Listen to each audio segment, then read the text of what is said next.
സദൃശ്യവാക്യങ്ങൾ 15. മൃദുവായ ഉത്തരം കോപത്തെ ശമിപ്പിക്കുന്നു, കഠിനവാക്കോ കോപത്തെ ജ്വലിപ്പിക്കുന്നു. ജ്ഞാനിയുടെ നാവ് നല്ല പരിജ്ഞാനം പ്രസ്താവിക്കുന്നു, മൂഢന്മാരുടെ വായോ ഭോഷത്വം പൊഴിക്കുന്നു. യഹോവയുടെ കണ്ണ് എല്ലായിടവും ഉണ്ട്, ആകാത്തവരെയും നല്ലവരെയും നോക്കിക്കൊണ്ടിരിക്കുന്നു. നാവിൻ്റെ ശാന്തത ജീവവൃക്ഷം, അതിൻ്റെ വക്രതയോ മനോവ്യസനം. ഭോഷൻ അപ്പൻ്റെ പ്രബോധനം നിരസിക്കുന്നു, ശാസനെ കൂട്ടാക്കുന്നവനോ വിവേകിയായിത്തീരും. നീതിമാന്റെ വീട്ടിൽ വളരെ നിക്ഷേപമുണ്ട്, ദുഷ്ടന്റെ ആദായത്തിലോ അനർത്ഥം. ജ്ഞാനികളുടെ അധരങ്ങൾ പരിജ്ഞാനം വിതറുന്നു, മൂഢന്മാരുടെ ഹൃദയമോ നേരുള്ളതല്ല. ദുഷ്ടന്മാരുടെ യാഗം യഹോവയ്ക്ക് വെറുപ്പ്, നേരുള്ളവരുടെ പ്രാർത്ഥന അവന് പ്രസാദം. ദുഷ്ടന്മാരുടെ വഴി യഹോവയ്ക്ക് വെറുപ്പ്, എന്നാൽ നീതിയെ പിന്തുടരുന്നവനെ അവൻ സ്നേഹിക്കുന്നു.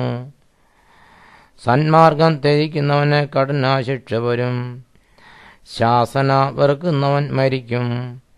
പാതാളവും നരകവും യഹോവയുടെ ദൃഷ്ടിയിൽ ഇരിക്കുന്നു. മനുഷ്യപുത്രന്മാരുടെ ഹൃദയങ്ങൾ എത്രയധികം! പരിഹാസി ശാസന ഇഷ്ടപ്പെടുന്നില്ല, ജ്ഞാനികളുടെ അടുക്കൽ ചെല്ലുന്നതുമില്ല.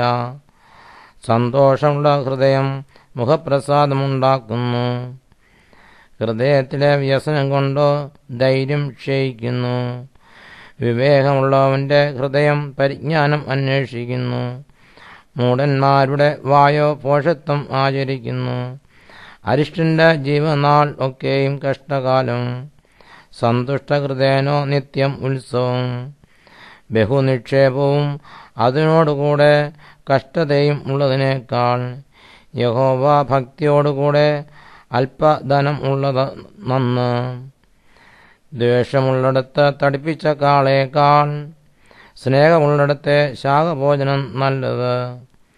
ക്രോധമുള്ളവൻ കലഹമുണ്ടാക്കുന്നു, ദീർഘക്ഷമയുള്ളവനോ കലഹം ശമിപ്പിക്കുന്നു. മടിയന്റെ വഴി മുള്ളുവേലി പോലെയാകുന്നു, നീതിമാന്മാരുടെ പാതയോ പെരുവഴി തന്നെ. ജ്ഞാനമുള്ള മകൻ അപ്പനെ സന്തോഷിപ്പിക്കുന്നു, മൂഢനോ അമ്മയെ നിന്ദിക്കുന്നു. ഭോഷത്വം ബുദ്ധിഹീനന് സന്തോഷം, വിവേകിയോ ചൊവ്വായി നടക്കുന്നു. ആലോചന ഇല്ലാഞ്ഞാൽ ഉദ്ദേശങ്ങൾ സാധിക്കാതെ പോകുന്നു, ആലോചനക്കാരുടെ ബഹുത്വത്താലോ അവ സാധിക്കുന്നു. താൻ പറയുന്ന ഉത്തരം ഹേതുവായി മനുഷ്യന് സന്തോഷം വരും, തക്ക സമയത്ത് പറയുന്ന വാക്ക് എത്ര മനോഹരം. ബുദ്ധിമാന്റെ ജീവയാത്ര മേലോട്ടാകുന്നു, കീഴെയുള്ള പാതാളത്തെ അവൻ ഒഴിഞ്ഞു പോകും. അഹങ്കാരിയുടെ വീട് യഹോവ പൊളിച്ചു കളയും, വിധവയുടെ അതിരോ അവൻ ഉറപ്പിക്കും. ദുരുപായങ്ങൾ യഹോവയ്ക്ക് വെറുപ്പ്, ദയാവാക്കോ നിർമ്മലം.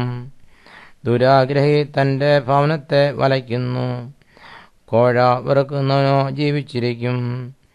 നീതിമാൻ മനസ്സിൽ ആലോചിച്ച് ഉത്തരം പറയുന്നു, ദുഷ്ടന്മാരുടെ വായോ ദോഷങ്ങളെ പൊഴിക്കുന്നു.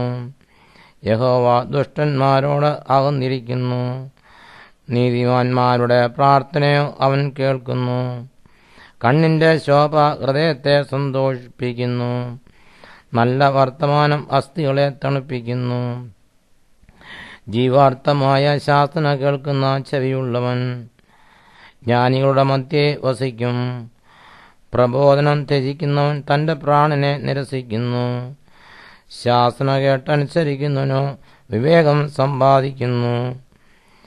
യഹോവ ഭക്തി ജ്ഞാനോപദേശമാകുന്നു, മാനത്തിന് വിനയം മുന്നോടിയാകുന്നു. പിന്നെ